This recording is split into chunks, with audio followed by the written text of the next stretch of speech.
At the recent roundtables, we spoke to our clients about the Africa investment opportunity, in particular consumption growth across Africa. We believe that this is a very compelling investment case because it provides us with a long-term growth potential opportunity. Africa as a continent is the final frontier on the back of the fact that you've got very strong GDP growth, rising consumption levels, and very favorable demographics. Within the consumption story, we're very comfortable with the growth opportunities that we are seeing, and we're comfortable with the longer-term potential of this sector going forward. This is really on the back of the fact that, once again, we've got very favorable demographics and rising income levels across the board. We also like the fact that private capital is now coming into Africa. So whether it's South African companies expanding into the rest of the continent or it's international companies, there's just a growing number of international companies that are looking for returns through the consumption sector in Africa. Within the consumption space, the way that we like to look at it is what industries do we think will benefit and which companies are best suited to benefit from that. It is a difficult operating environment, so therefore it's important to partner with management teams and companies that think out of the box and that have the potential to give us sustainable returns over a 5 to 10 year period. So in that respect, sectors that we do like is the consumer staples, and particularly food producers, as well as the mobile banking space, cements, and the brewery sector. Within the consumer food space, we like the fact that it's, once again, very low penetration levels and coming off from a very low base. But the overriding theme when we invest across the various sectors is quality of management, their ability to allocate capital efficiently, and their ability to deliver on shareholder returns, as well as the risk profile that they present to us. We also focus a lot on management's ability to understand distribution. The African continent has very poor infrastructure, and that does prevent the long-term growth potential because it does lower down productivity and increase the cost of doing business. So management teams that understand that and can benefit from that are management teams that we feel are best suited to the opportunity. So within the consumer staples space, we like Nestle Nigeria because very strong management team. They have been good allocators of capital and they understand the distribution story in Nigeria. So we feel that they will present us a sustainable growth opportunity over the next 5 to 10 years because of the fact that they've built very strong distribution. Within the mobile banking space, we like Safaricom in Kenya. Once again, very strong management team, innovative management team. They've gone through their capex cycle and therefore they will continue to provide very strong free cash flow, which will benefit shareholders.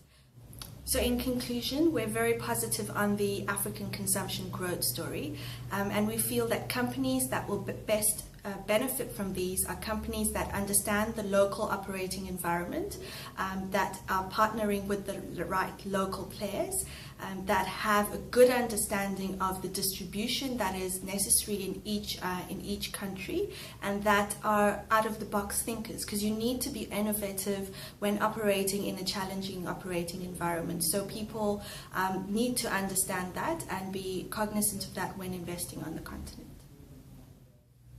Following on from Mishnah, the two sectors we like in Africa to tap into consumption-led growth are the brewery and cement sectors. Africa consumption of beer is low relative compared to the rest of the world, especially South Africa. In that sense, and most of that market is dominated by traditional brewers. So there's a lot of growth for the African brewery companies to tap into this. If you look at that market in the sense of the lager and alcohol market, 60% of that market is dominated by traditional brews. In South Africa, that ratio is 5%. Nigeria's ratio of that perspective is 80%, and Kenya is 50%. Most of the beer is sold on site, meaning it's sold in restaurants, hotels, shebeens.